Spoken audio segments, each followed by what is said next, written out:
What is up, y'all? Manny, Carrera, your real estate resource, and this is episode number 2 of Realtor Talk, where we talk real estate with real individuals in the industry. Today, we're going to be joined by my good friend, Realtor Jessie Loya. What is up, bro? Thanks for having me. Thank you for being on Realtor Talk, episode number 2. Awesome. Really excited to be having you on the episode, just because we actually started around the same time, right? Definitely. Cool. So before we get started, why don't I go ahead and just pass it over to you? Let our viewers on Spotify, iTunes, YouTube, not to get you nervous. Oh, it's a little nerve-wracking. But go ahead and let our viewers know who you are and what you do.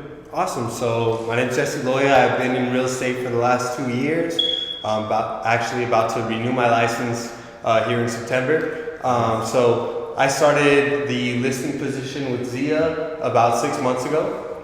It's been going great. But before that, it was really just all a mix of things, resale and new homes. So definitely excited to talk to you about it. That's cool, bro. So you're hitting 2 years in September? 2 years in September, yes. Nice. I just hit 2 years February, so we have a little gap, right? Yeah, that's cool. So talk to me about your first 2 years in real estate.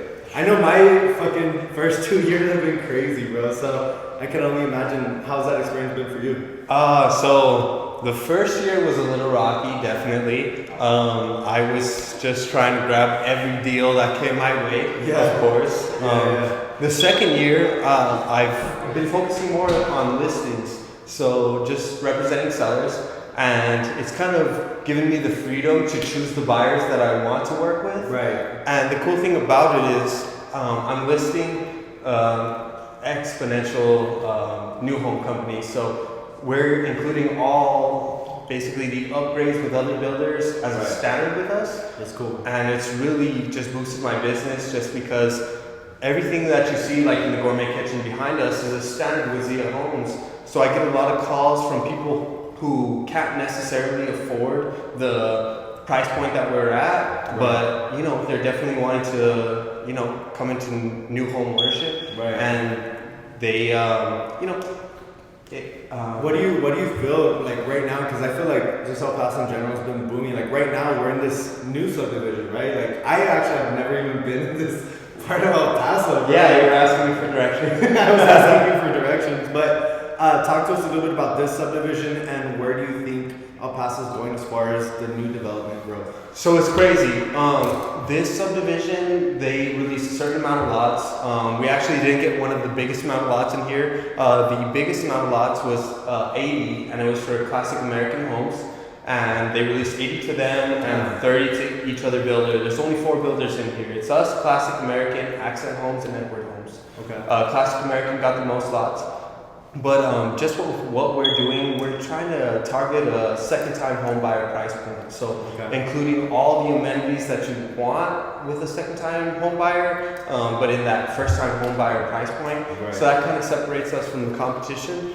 But there's actually going to be, from what I've heard from my builder, is a 800 lot release in the new subdivision over. Yeah. That's 800 homes, that's huge. Yeah. So new homes in general are just exploding out here in El Paso, right? In every direction too, because right now we're in the Northeast. This is an area that I think is just starting to really see a lot of momentum. Definitely. It's been a lot in the Far East, right? And then you have some Horizon as well as West Side. But now that you have the Northeast building, and then you have all the remodels that are happening in Central. Right. I think like all cylinders are just pumping right now in El Paso. Yeah, so we're offering homes in the West Side, the Far East, so like TD 78, TD 81, and then of course Mesquite Hills. But yeah, it's pumping on all cylinders. Every way you look, there's new home being developed. So the industry is just amazing right now for El Paso, which is awesome for us. Yeah. We're in it.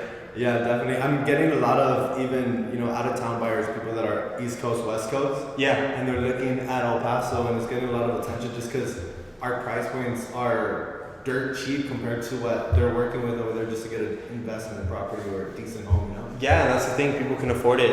People in California, Arizona are selling $500,000, $1 million homes, and then they can come here and buy, the exact same home that they were living in for close to $250,000, $300,000, and just relax on their equity that they've had building up from California, Arizona, Colorado. Yeah, and it's just making it just awesome for our industry. So talk to me a little bit about your experience as a listing agent. Some people here might not understand what a listing agent is or what the difference is between a realtor and a listing agent. I'm also a listing agent, right? With Pacifica Homes. Definitely. It's been really cool just to see too that we kind of started in the same spot and now we're both listing agents as well. Yeah. But for the viewers, what is the difference between a listing agent and a realtor? So it's a complete 180. When I'm representing my clients, I'm just doing everything they need. As representing the listing side, the selling side, I'm more catering to my builder, which it's a whole different ball game. Instead of pleasing one individual, I'm still pleasing one individual, but with a wide expansion of homes. Right. And if you don't get contracts, you don't need. Yeah. And that's all the builder's looking for is how much you're bringing in every month, and it's just a different ball game representing a buyer from a seller, and it makes a world of difference. Yeah, volume's definitely way bigger than a regular buyer, right? Especially unit wise, you're pumping out a lot more units, 10, 20, 30 at a time per subdivision. Right. The way I like to kind of explain it too to people, like the difference is we're still real estate agents, but because we're general contractors, no work is guaranteed, right? Right. And even in real estate, even as a listing agent, it's not necessarily guaranteed, but as a listing agent, you have a big responsibility that the builder puts on you. Of course. And it's also exciting because at the same time, that's almost as guaranteed commission, or that's as guaranteed as it gets in our type of business. Right, of course. We have a set amount of homes that we've already put on the market, representing our seller, and that's huge. Listings equal leads. So the more homes you have on the market, the more buyers that you're going to have interested in purchasing your product.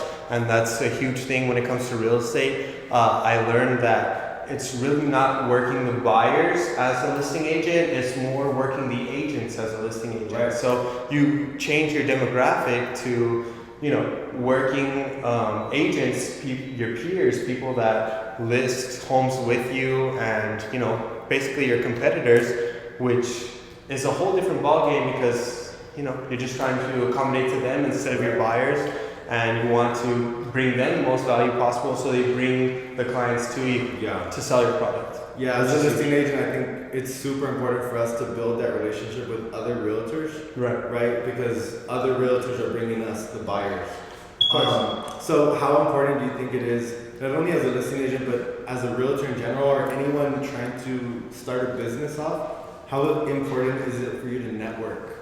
Oh, networking is something that I didn't understand coming into the listing agent position as a buyer's agent. And it's just completely switched the way I work because I know that I need to cater to buyer's agents. Instead of listing agents, I need to cater to buyer's agents to help my builder build the company that he's trying to build, and it's just a completely different scenario. You're catering to a whole different type of crowd, and it's really changed my perspective on how real estate works and what I'm doing in this industry. Definitely.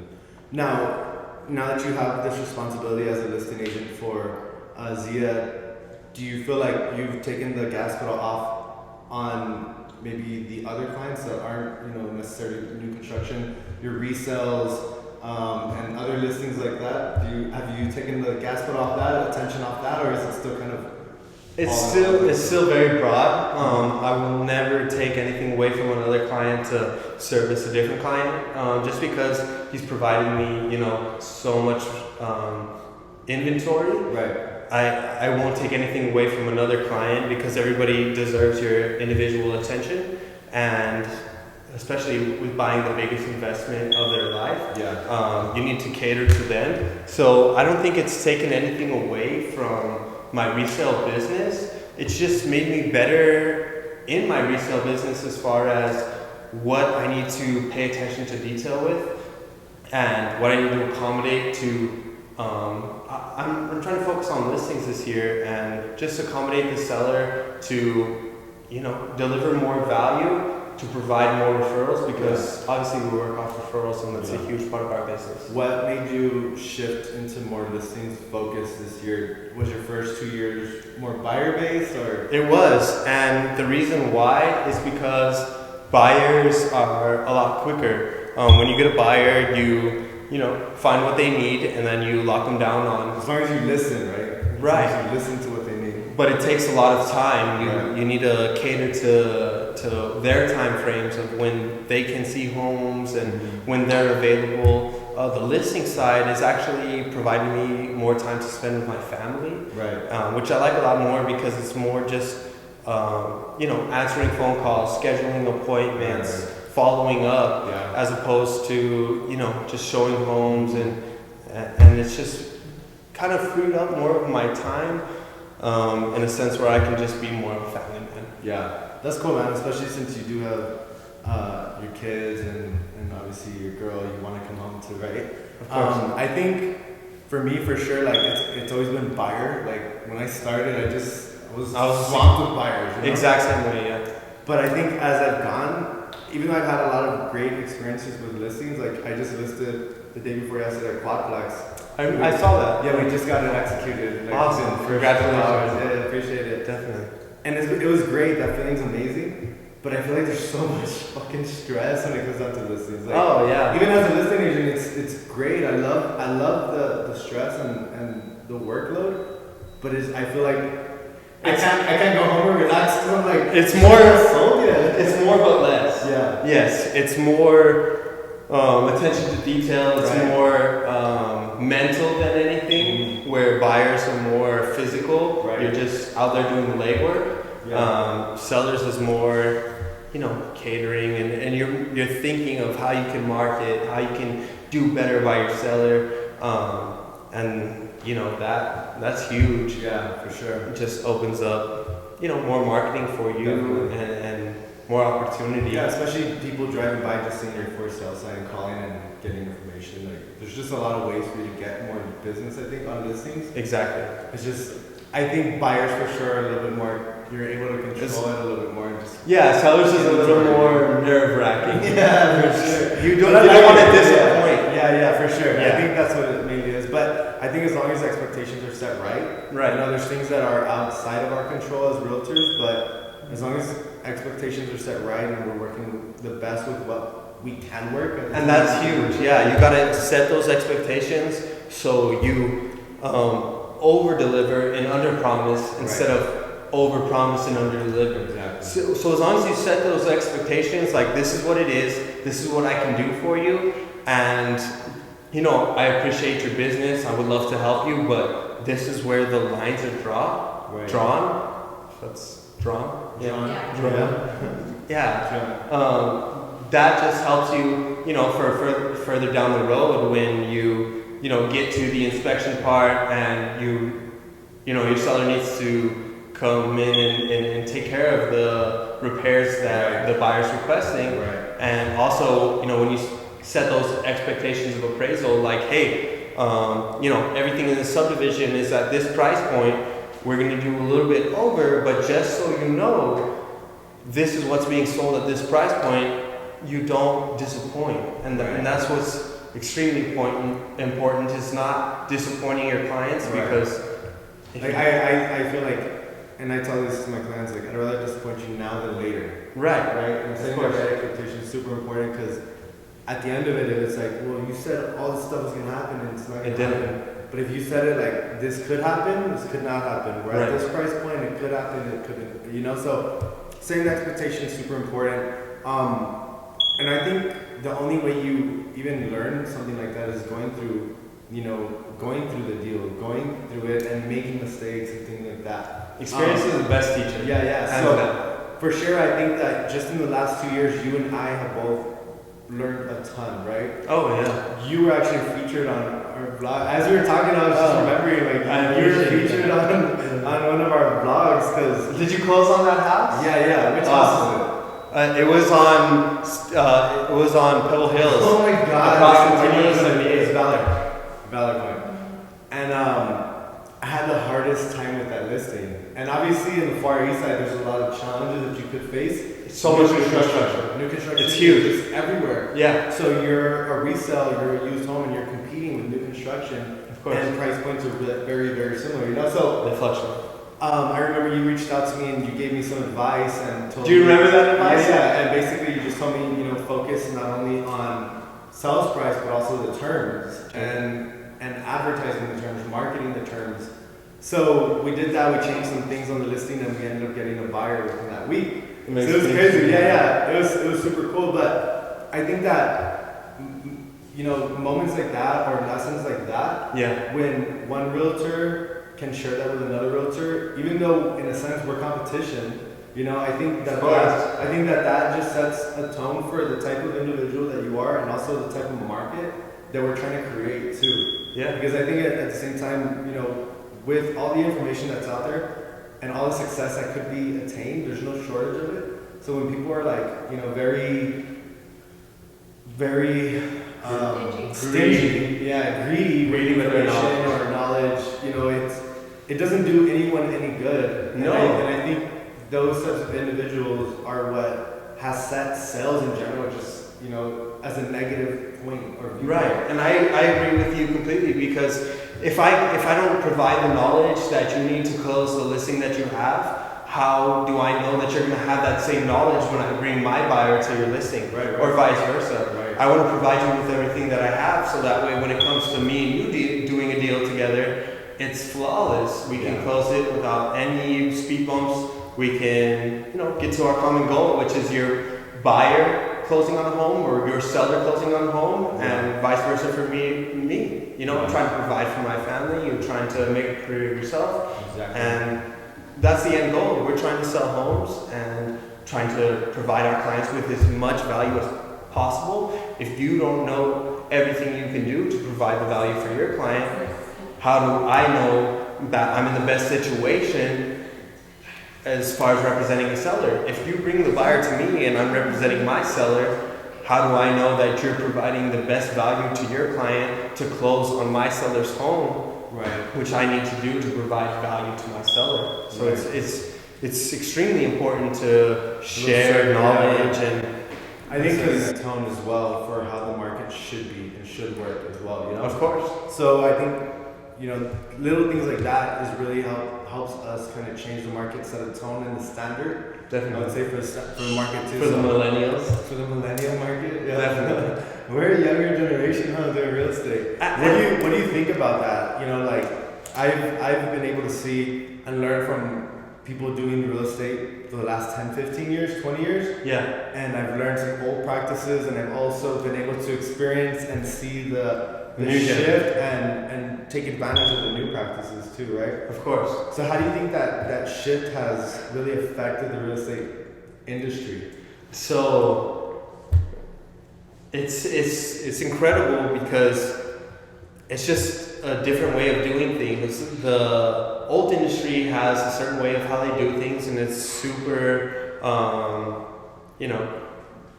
efficient. They're doing things around, traditional. Mm-hmm. But when I speak to a buyer or a seller, in the same generation as me, it's a completely different thing because they're just thinking of different things as far as long term. Right. And if you don't specialize to your individual client, you'll never be successful because you're always generalizing something that needs to be extremely specific. Yeah. Because everybody's situation is different. So it's awesome to, take things from the old industry and how people used to do things and then kind of tie it in with the millennial industry and how we're selling homes now. I just sold a home all FaceTime. The buyer was in Colorado. He purchased the home completely through FaceTime, completely digitally, and we closed. The first time I ever met him was closing table. So it's wild, huh? Yeah, you gotta just kind of mix and match both and kind of accommodate what your specific buyer or seller needs based off, if they're in the older times or if they're in the millennial times. Yeah, it's huge. That's crazy. And I think too, like with so many different age ages of people getting into real estate. Some people are in their 40s getting into real estate for the first time. Right. Some people are in their 40s with 20 years of experience, you know? Of course. So with that being said, as far as, you know, the market itself and, you know, there's a lot of different types of buyers out there. Yeah. Millennials, you have older clients as well. What's some of the most common questions that you get as a realtor? Common questions I get, it's a lot of first-time home buyers. So the most common, of course, I'm sure it's the same for you, your business is a lot of first-time home buyers because we're millennials ourselves. So we're servicing a lot of millennials. And my most common questions are going to be, you know, what kind of down payment do I need to qualify for a home? How long do I need to be in a job position to qualify for a home? And what's going to be counted against me? So like student loans, right. Different debts that are going to count against people's approval process. Right. That's the biggest question I get is what's going to hurt me? What's going to help me as far as getting approved for a first-time home buyer loan? Normally financing questions, right? Yeah, of course. Yeah, I got to. We're actually gonna have a lender next. Awesome, so great. Get some lending. Who is it gonna be?